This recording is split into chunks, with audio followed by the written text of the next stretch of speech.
శ్రీ గురుభ్యో నమః, శ్రీమాత్రే నమః. ఇప్పుడు మనం దసరా శరన్నవరాత్రులలో కుమారి పూజ చాలా విశేషమైందండి. దీన్ని బాల పూజ అని కూడా అంటారు. ఈ కుమారి పూజని దసరా శరన్నవరాత్రులలో ఏ వయసు వాళ్ళకి చెయ్యాలి? సంవత్సరం లోపు పిల్లలకి ఈ కుమారి పూజ చేయకూడదు. 2వ సంవత్సరం నుంచి 10వ సంవత్సరం లోపు పిల్లలకి ఈ కుమారి పూజని చేస్తారు, బాల పూజని. అయితే ఇక్కడ ఇంకొకటండి, ఈ మధ్య కాలంలో 10 సంవత్సరాల లోపే పిల్లలు మెచ్యూర్ అవుతున్నారు. అలాంటి వాళ్ళకి చేయకూడదు. 10 సంవత్సరాలు అన్నారు కదా అని చెప్పి వాళ్ళకి చేస్తారేమో, అలా చేయకూడదు. 10 సంవత్సరాల లోపు పిల్లలకి ఈ కుమారి పూజ ఏ రోజు చేయవచ్చు? అసలు 9 రోజులు చేస్తే మంచి విశేషమైన ఫలితాలు వస్తాయి.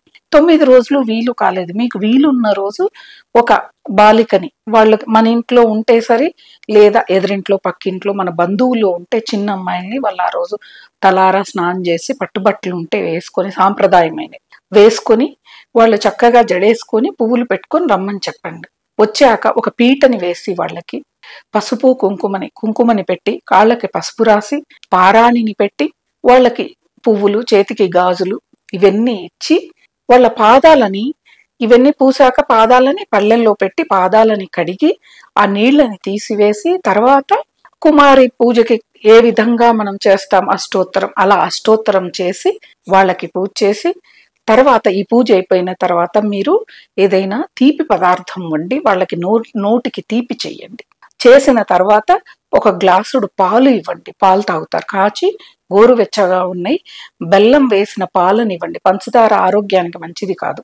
అలా వేసి వాళ్ళు తాగిన తర్వాత మీ స్తోమతండి, మీకు ఉందా ఒక చీరని రవికని పెట్టి ఇవ్వండి, లేదా ఆ పిల్లలకి ఇవ్వగలిగే ఓ పట్టు లంగా, ఓ పట్టు జాకెట్ పెట్టి తాంబూలం పెట్టి ఇవ్వండి.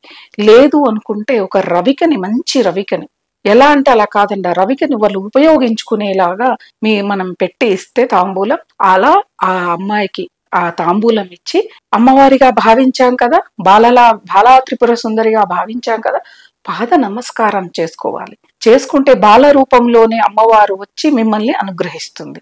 ఇలా బాల పూజ చేసుకోవటం, కుమారి పూజ చేసుకోవటం. అలాగే చాలా మందికి సందేహం ఏంటిది అంటే, మాకు కలశం పెట్టి 9 రోజులు నవరాత్రులు చేసే పూజ లేదు మాకు, అసలు మేము మొదటి రోజు ఊరికే దేవుడికి నైవేద్యం పెడతాము, మళ్ళీ విజయదశమి రోజే పూజ చేస్తాము అనుకుంటారు. కానీ వాళ్ళకి చాలా కోరిక ఉంటుంది నవరాత్రి పూజలు చేసుకోవాలి అని. అలాంటి వాళ్ళు చేసుకోవచ్చా? తప్పకుండా చేసుకోవచ్చమ్మా పూజని. మీరు ఎటువంటి పూజకి ఇది చేయొచ్చు, ఈ పూజ చేయకూడదు అనేది ఏమీ లేదు, ఏమీ జరగదు. భగవంతుడికి చేసే పూజ మనకి అసౌకర్యాన్ని కలిగిస్తుందా? లేదు కదా. కాబట్టి ఎటువంటి సందేహము లేకుండా పాడ్యమి రోజున, అంటే మనము ముందు రోజు మహాలయ అమావాస్య కదా, ఆ ముందు రోజు అన్నీ కూడా తెచ్చిపెట్టుకోండి. పసుపు, కుంకుమ, కొబ్బరికాయలు, పూలు, పళ్ళు అన్నీ కూడా. పూలు అంటే ఆ ముందు రోజు తెచ్చుకోవాలి. పూలు, పళ్ళు అన్నీ కూడా తెచ్చుకొని ప్రసాదాలకి మీ ఓపిక స్తోమత ఉంటే ప్రసాదాలకు కావాల్సినవన్నీ కూడాను, బెల్లం ప్రధానంగా ఉండాలి, శనగపప్పు ఉండాలి, ఆవు నెయ్యి ఉండాలి, కొబ్బరి ఉండాలి, అలాగే ఈ యాలకల పొడి ఉండాలి, జీడిపప్పు, బాదం పప్పు, ఎండు ద్రాక్ష, ఇలాంటివన్నీ కూడా సమకూర్చుకోండి. పొద్దున్నే లేవండి, తెల్లవారుజామున. ఎలాగూ దసరా అంటే ముందే ఇల్లంతా శుభ్రం చేసుకొని ఉంటారు, కానీ తెల్లవారుజామున ఎందుకు లేమంటున్నాము అంటే, లేచి మీరు ఇంటి ముందు ఊడ్చుకొని శుభ్రంగా అలికి ముగ్గేసుకొని గడపని శుభ్రం చేసుకొని, గడపకి అంటే మనం స్నానం చేసి వచ్చి గడప పూజ చేయాలండి. చేసి ఇల్లంతా కూడా శుభ్రం చేసుకున్న తర్వాతే స్నానం చేసి గడప పూజ. తర్వాత పూజా మందిరం మొత్తం శుభ్రం చేసుకోండి. ఫోటోలని, విగ్రహాలని అన్ని శుభ్రంగా చేసుకొని యథాస్థానంలో పెట్టి అందంగా పువ్వులతో అలంకరించి, ప్రత్యేకంగా మీ పూజా మందిరంలోనే ఒక పక్కకే మీరు కలశ ఆరాధన చేసుకోవచ్చు. అమ్మవారి ఫోటో ఉందా సరే, ప్రత్యేకంగా ఏమీ తెచ్చుకోక్కర్లేదండి.